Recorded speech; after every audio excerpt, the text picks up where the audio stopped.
What's up, guys? WWE TNA for Life with you once again, and I am here with the WWE Raw review for tonight. It was a pretty good show. They get better and better each week as we build up closer and closer to Mania, and tonight was no exception. I thought it was a very good show.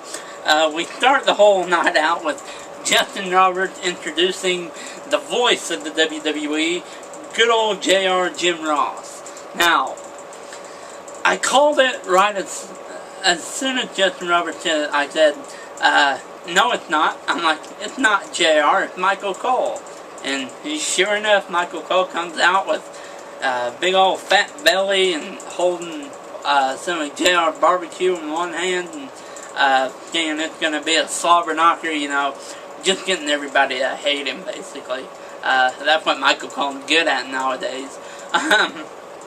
And we have the first opening match was a kind of a burial match, you know, Sheamus versus Evan Bourne, but I wasn't too sad about it considering Evan Bourne buried Sheamus a few weeks back, so I wasn't too sad about Sheamus winning. It was pretty cool. He looked really good with the U.S. Championship, and you know, Evan Bourne went to go do his shooting star press. Sheamus moved out of the way, and Evan Bourne ended up getting himself bro kicked right in the head. It was pretty cool. The next match was Maryse versus Eve Torres. Now, I don't know why Eve Torres is continuing to get put over by the WWE. She in no way deserves the title. I will say that and keep saying it. But she just, I don't like her. Maryse, you know, it wasn't anything special. I'm sad that they have de-pushed Maryse. That was kind of stupid, but I'm not sure. Eve Torres ended up winning, of course, with her swinging neck breaker thing. You know, after the match, Michael Cole does his whole little spiel about, you know, I want this match to... Actually, he stood up during the match and said, can we get this over with? Just like he did last week during the Divas match. He's like, can we get this all over with? And just being a douchebag. And then at the end, you know, he continues to be a douche. Then we have the next match, Justin Gabriel and Heath Slater versus Santino and Kozlov. Now, it wasn't that great of a match. Justin Gabriel and Heath Slater won. The match wasn't the big story. After the match is what happened. Kane and Big Show came out and just attacked the crap out of the Core. Retaliation for the Core's attack on them last Friday, which was pretty epic. And then, of course, they have the Cole segment, Michael Cole, and this segment was just disgusting. Let me do some background here. Jerry Lawler's father passed away, and Jerry Lawler buried him at 19 years of age. A couple weeks ago, Jerry Lawler's mother passed away, so he lost both of his parents, which is not an easy thing.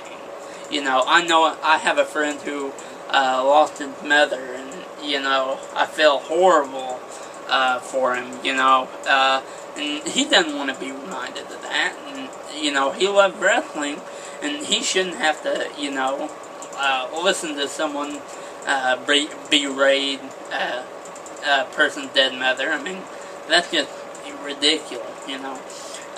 You know, he calls Jerry Lawler's mother and father a loser, calls the whole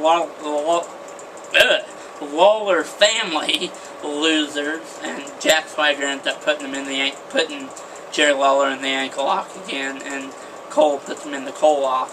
And the funny thing, Michael Cole actually apologized, which is really weird. I guess WWE decided that he might have taken this a bit too far, and they made him apologize he had to break character and apologize. He kind of didn't break character because he said Jerry the King Lawler gets me so aggravated that I kind of lose my temper. So he kind of stayed in character and kind of, you know, broke kayfabe a little bit. The next match, Dolph Ziggler versus John Morrison. Trish Stratus came out with John Morrison. LayCool and Vickie Guerrero came out with Dolph Ziggler. And of course, you know, at that point, the GM's going to chime in and make it a 4-on-2 handicap intergender tag match. So that's how that went. Dolph Ziggler, there were some, you know, John Morrison did a bit of his high-flying stunts during it, but, you know, we couldn't really get the full effect of John Morrison. And Dolph Ziggler's ring attire, stupid. That whole zip-up trunk thing, no, I hate it. But Vickie Guerrero ended up pinning John Morrison, which totally made me mad. Reason being is because LayCool provided the distraction to John Morrison. John Morrison was gonna hit Starship Pain, but missed and hit his knee, and Dolph Ziggler hits the zigzag on him, and he tags in Vickie Guerrero. Vickie Guerrero pins John Morrison, which is a real injustice. The next match, Rey Mysterio versus Randy Orton. Glad I didn't get my words tied there, 2 R's. But anyway, you know, it wasn't really that much of a match. It was basically Randy Orton, you know, slow pace the entire time, you know, and just, you know, his slow pace the entire time. Not much to say. The match ended in a no contest, I think, because CM Punk appeared on the Titantron in front of Randy Orton's bus, to which Randy Orton's entire family was inside, and CM Punk was like, I'm gonna go say hi to your wife. So he walked toward the bus, and Randy Orton ran back to the bus, was gonna go in, and then CM Punk came behind with a wrench and hit Randy Orton right in the back of the legs, taking out his one thing to punt CM Punk at WrestleMania. So, you know, that was a cool segment because CM Punk getting more demented, you know. Then we have the whole rewriting Mystery thing. The Miz is going to rewrite WWE history. And he took the title belt and took the W and flipped it into an M.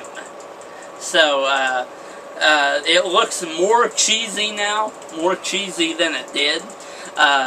What I think they should have done is, I think they should have changed up the entire title belt. That would have been cool. And, you know, maybe put the M in there, but make it, you know, cool. Not like a Jeff Hardy design belt, but, man, there has to be a TNA reference in every one of my videos. Man, just because it's a fun company to make fun of. But anyway, not about TNA. It was a cool thing. John Cena earlier in the night did a promo from his house, you know, talking about the whole mid thing. And then at the end of the thing, at the end of the show, The Miz is doing his promo thing. John Cena appears on the Titantron, and then the workers move his home out, and he appears to be in the arena, and he basically says, I said I was going to be coming to you live from my home, and John Cena was like, this is my home. For 9 years, WWE has been my home. And then he goes out and gets in a big fight with Alex Riley and The Miz. And before he came down to the ring, he looked at the camera and said, no live via satellite, I'm right here. Which, you know, it's making The Rock look like a punk, by the way. The Rock is a chump, you know. He's gonna show up next week, but, you know, he's still a chump. But it was pretty cool. John Cena ended up getting the best of The Miz and Riley, and ended up beating the crap out of Alex Riley 3 times, putting him in the STF. And The Miz, you know, standing at the entryway, you know, taunting like he's gonna walk down, but John Cena gets up and looks at him and basically stays, The Miz stays, you know, where he's at. So that's how it ended, with John Cena standing tall, you know, looking like a psychotic buffoon. A buffoon? No. If you want the Hitman and Groverman show, you'll get that reference. But anyway, it was a pretty cool segment between them. So as of Raw tonight, it was a pretty good Raw. I enjoyed it. Build up toward WrestleMania. We're only 13 days away. I will be on my website chatting it up with you during the event. So come to my website in the chat room. I'll put the link below. You can go join the forums on my website also. Yeah, I'll put it below, the link. And the Union. Go subscribe to the Union. The Union, man. Yeah, the Union is a working up channel. We're working our way up to be the head group of the YWC. And, you know, the Union is just the Union. We're all about wrestling. It's not about one person. It's about, you know, everybody. It's about the majority of the YWC, you know. It's about anybody who wants to join. 420 Goonie, that's you. I'm drafting you, buddy. You're gonna join the group. Now, if you want to join 420 Goonie, you can. And anybody else who wants to join, just contact me, personal message me.